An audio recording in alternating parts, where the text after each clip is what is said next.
किस तंत्र था, बल्कि जनता का शासन था और लोकतंत्र था। अध्यक्ष महोदय, मैं अपनी बात को आगे बढ़ाने से पहले संविधान को अंगीकार करने के 75 वर्ष पूरे होने के उपलक्ष्य में इस सदन और समस्त देशवासियों को हार्दिक बधाई देता हूं।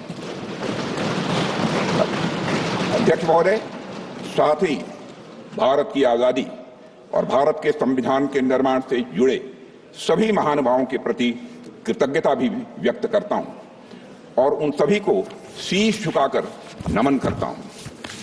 अध्यक्ष महोदय, हमारा संविधान सार्वभौम है, हमारा संविधान सर्वसक्षम है।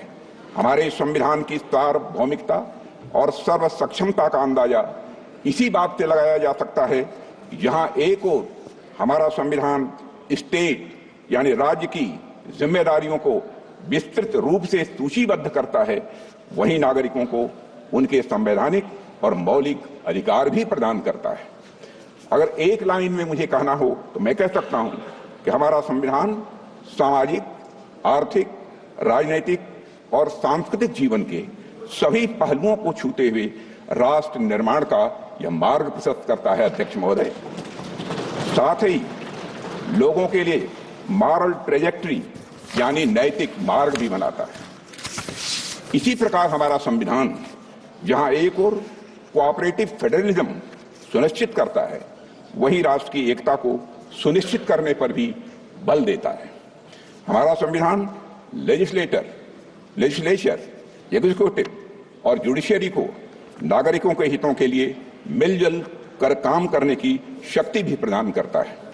साथ ही चेक्स एंड बैलेंसेस का भी सिस्टम यह संविधान प्रदान करता है, जिसे सभी संस्थाएं अपने संवैधानिक दायरे में रहकर वह काम कर सकें।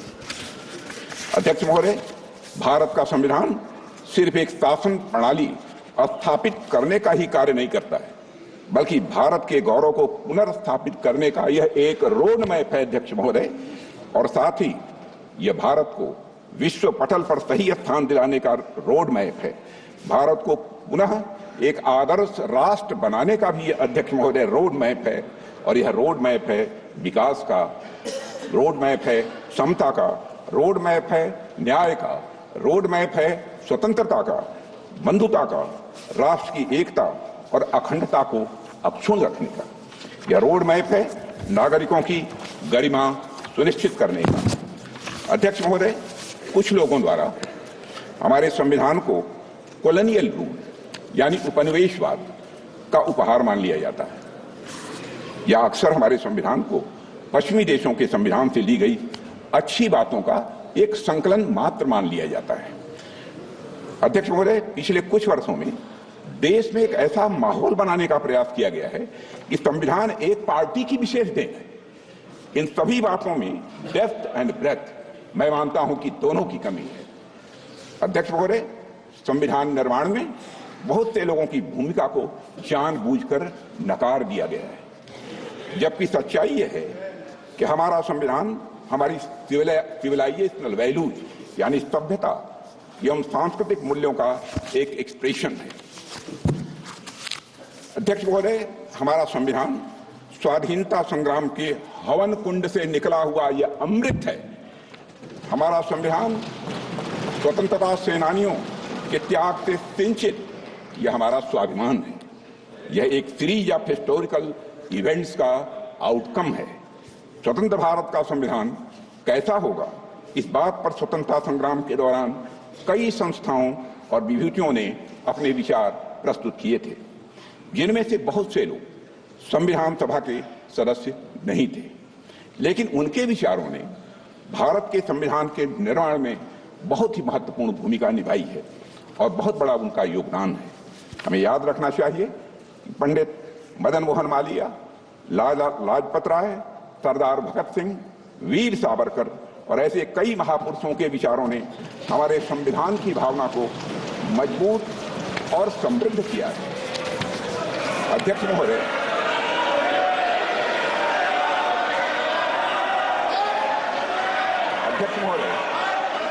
हमारे प्रेरणा स्रोत डॉक्टर श्यामा प्रसाद मुखर्जी का मानना था कि संविधान कलेक्टिव इफोर्ट और कंसेंसस का रिजल्ट होना चाहिए। मैं फिर से दोहराना चाहता हूं, हमारे प्रेरणा स्रोत डॉक्टर श्यामा प्रसाद मुखर्जी का यह मानना था कि संविधान कलेक्टिव इफोर्ट और कंसेंसस का रिजल्ट होना चाहिए। अध्यक्ष महोदय, हमारा संविधान इसी सामूहिक प्रयास और समझ का नतीजा। हमारे संविधान के लिखे जाने से 6 साल पहले यानी 1944 में लिखे गए constitution of the Hindustan free state नाम के दस्तावेज में कई बड़े नेताओं ने संविधान के बारे में अपने विचार दिए थे। इसमें सभी नागरिकों के लिए धार्मिक स्वतंत्रता सुनिश्चित करने की बात कही गई थी। इस बात का उल्लेख एक इमिनेंट ज्यूरिस्ट श्री अर्घसेन गुप्ता ने भी किया है। अध्यक्ष महोदय, उस दस्तावेज में प्रत्येक नागरिक को अपनी संस्कृति और भाषा की रक्षा करने का भी अधिकार दिया गया था।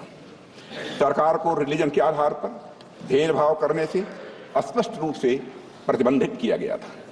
सार्वजनिक अनुदान प्राप्त करने वाले स्कूलों को रिलीजियस एजुकेशन देने की मनाही थी और यह भी स्पष्ट किया गया था कि स्टेट का कोई रिलीजन नहीं होगा, यानी वह सेकुलर होगा। और यह बात वे लोग कह रहे थे जिन्हें हमारे सामने बैठे कुछ लोगों के दल कांग्रेस के लोग कम्युनल कहा करते थे। यह बात उन लोगों ने कही थी। अध्यक्ष महोदय, constitution of the Hindustan free state से डॉक्टर श्यामा प्रसाद मुखर्जी बेहद प्रभावित थे।